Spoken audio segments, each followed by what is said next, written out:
Bailey is a 7th grader in Mr. Scott's Read 180 class. My first encounter with her came during my first visit to McDonald Middle School back in October. She seemed very bright and friendly, and I could tell from our first conversation that she would be an easy student to work with. Being one of the 5 students in this class during second hour, she's meant to spend this time to complete Read 180 coursework and catch up on any work for her other classes she may have fallen behind on. During my first time working with her, I helped her through a math worksheet. It was during this encounter that I learned that Bailey's real passion lay in her artwork. She told me how much she loved to draw and that her art was her life. I was able to relate with her on this. I spent a lot of time in middle school drawing, and I still enjoy trying to make art now. Over my next few visits, I learned more about Bailey's other interests outside of school. She shared that she enjoyed watching cartoons and anime with her friends, and her interest in scary computer games. One of her other interests that coincided with her passion for drawing was writing and making her own comics. I asked her when introducing my Pendragon novel to her if she enjoyed reading outside of school, and if so, what she liked to read. She said that she had heard of Pendragon and was actually interested in other sci-fi fantasy stories like it, as well as Japanese manga. This made introducing and starting to read the novel a lot easier than I'd anticipated. Something else I learned about Bailey was that she had deep admiration for her mother.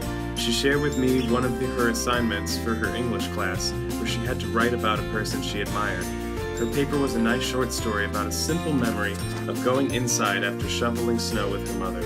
She described in her paper that she felt as if she and her mom could sit together for eternity, which just about brought a tear to my eye. As I got to know Bailey's interests, I also got to know her as a reader and as a learner. It was during one of the Read 180 assignments Mr. Scott had us do that I learned where her reading skills needed improvement.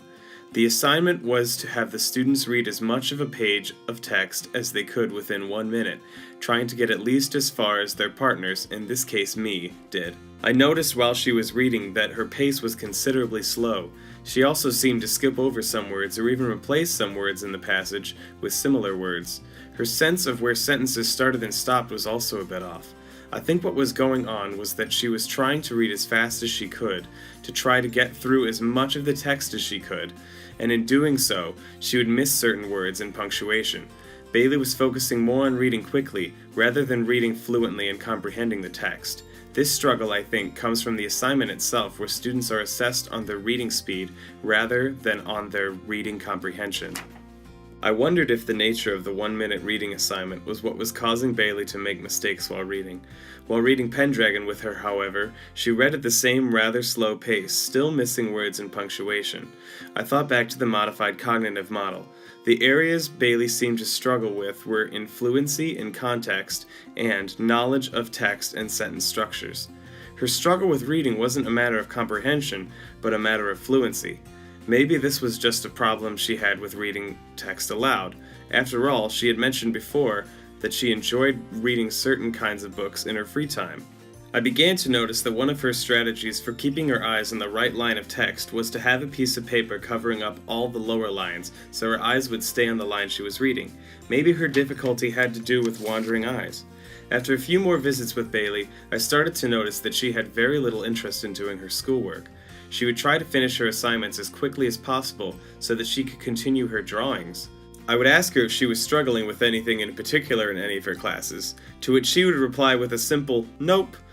In retrospect, I probably should have reworded my question to ask what was challenging for her in her classes, rather than basically asking what she was doing poorly in, because no student wants to admit they're struggling in something. I could see, however, that Bailey's interest in her schoolwork needed to be piqued in some way. As a way to try to get to know her better, and to try to increase her interest in Pendragon, I used a strategy of having her make personal connections with the characters and plot elements, as well as connections to other movies, books, or TV shows she was interested in. I asked her opinion on Bobby and Uncle Press's character from what little we had read, to which she gave pretty insightful answers. I also mentioned how the character dynamic in Pendragon reminded me of the characters in the movie Back to the Future. This piqued her interest a lot, as she also really liked that movie and saw the same similarities that I did.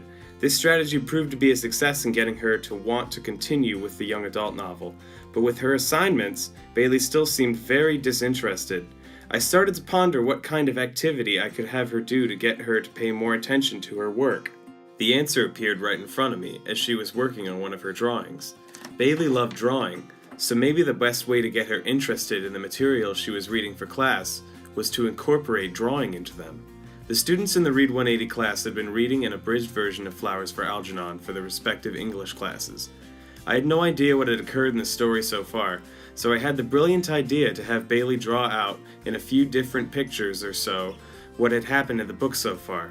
This strategy involved her recounting previous events in the story, while at the same time allowed her to do something she enjoyed.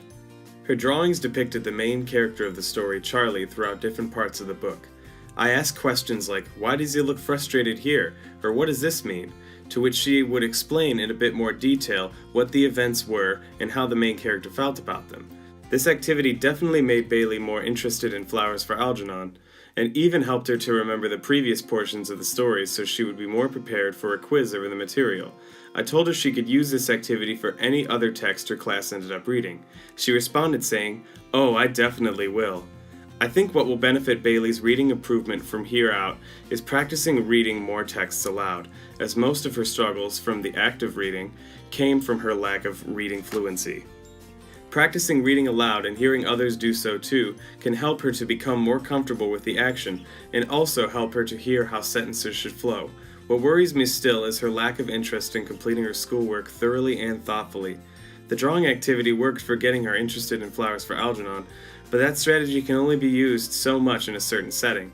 To further what we worked on, Bailey needs to find new ways to keep her interested in her schoolwork. Making personal connections and connections to other forms of media is a strategy that seemed to work for Pendragon, so giving it another try under different circumstances and with different material could be effective as well.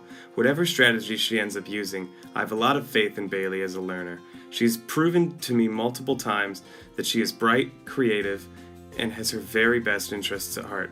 I'm very excited to see where these last few weeks of working together take us, her as a student and me as a teacher.